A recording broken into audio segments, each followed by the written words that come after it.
जिस प्रजाति की बात कर रहा हूं उसका मेन काम है गर्व करना और करवाना। भारत में गर्व के नाम पर कुंठा वितरण के इस राजनीतिक कार्यक्रम के 100 साल होने जा रहे हैं। अपने राजनीतिक मकसद के लिए इन लोगों ने भारत की सभ्यता के गौरव का ऐसा दोहन किया है कि आदमी भूल गया है कि किस पर गर्व करना है और किस पे नहीं।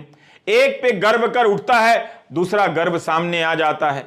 ये लोग हमेशा गर्व की मुद्रा में रहते हैं, मगर काम ऐसा करते हैं कि आपको गर्व से ही ऊब हो जाए, बोरियत हो जाए। इन कोर्स कमेटियों में आप जाएंगे तो पता चलेगा कि पश्चिम की सभ्यता से भारत की सभ्यता के बीच जंग छिड़ी हुई है। जिस हॉल में इन मुद्दों पर सेमिनार होता है उस हॉल में सारी चीजें पश्चिम की तकनीक की होती हैं। हाफ पैंट से लेकर अब फुल पैंट भी, कार से लेकर माइक और सेलफोन भी। इनके काम के केंद्र में धर्म होता है, मगर अधर्म की रक्षा में जान तक दे देते हैं। इस प्रजाति को नहीं खोज पाने के कारण मैं मानता हूं कि चार्ल्स डार्विन भले ही 30 मार खां होंगे, मगर दूरदर्शी नहीं कहे जा सकते हैं। इस प्रजाति ने 10वीं की कक्षा से डार्विन की थ्योरी को निकलवा कर बहुत बड़ी लड़ाई जीत ली है। हमने शुरुआत में बंदरों की तस्वीर दिखाई। अमेरिका में एक ट्रायल चला जिसे जॉन स्कोप्स मंकी ट्रायल के नाम से जाना जाता है। 20वीं सदी का बहुचर्चित मुकदमा था। जिस कोर्ट में सुनवाई हो रही थी वहां 1000 लोग जमा हो जाते थे और 100 से अधिक रिपोर्टर। इतनी भीड़ होती थी कि गर्मी के कारण कोर्ट के बाहर सुनवाई करनी पड़ी।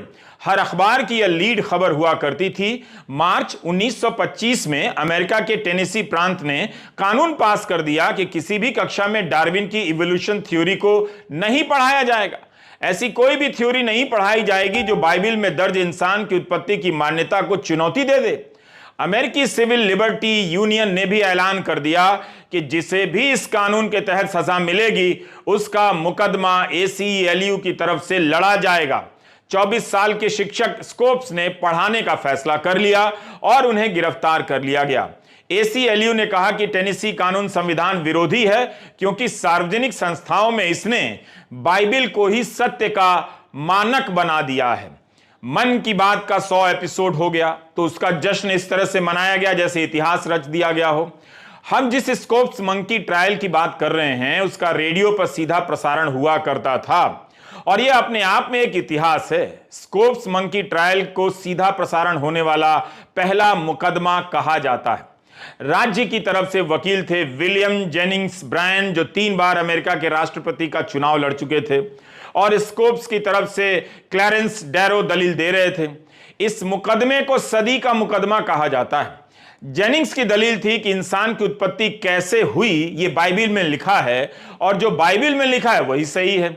इस बात को लेकर कोर्ट में इतनी बहस हो गई कि बात कानून की धारा से निकलकर जनता की अदालत और आस्था की दुकानों में पहुंच गई। अमेरिका में यह दुकान खुली हुई है आज भी। अदालत ने जॉन स्कोप्स को दोषी पाया और $100 का जुर्माना लगा दिया। इस हार में डार्विन की बड़ी जीत छिपी थी। प्रेस ने लिखा था कि ब्रायन भले मुकदमा जीत गए लेकिन तर्क हार गए। हारने वाले पक्ष ने अपनी हार का फायदा उठाया और डार्विन के सिद्धांत का खूब प्रचार प्रसार किया। जरूर 40 साल तक टेनेसी में इवोल्यूशन की पढ़ाई नहीं हुई और दूसरे प्रांत आर्कांसा और मिसिसिपी में भी डार्विन की थ्योरी को बैन कर दिया गया। तब एक बार फिर एक महिला ने चुनौती दी कोर्ट में। 1968 में सुप्रीम कोर्ट ने आर्कांसा के कानून को असंवैधानिक करार दिया। 1967 से टेनेसी में भी इवोल्यूशन की पढ़ाई पर से बैन हटा दिया गया। भारत में ऐसा खास नहीं हुआ। यहां ईसाई समुदाय ने मोर्चा नहीं खोला। अमेरिका जो मूर्खता 1920 में कर रहा था वो हम 2023 में कर रहे हैं। दुख की बात है कि इसमें भी हम पश्चिम से 100 साल से ज्यादा पीछे रह गए।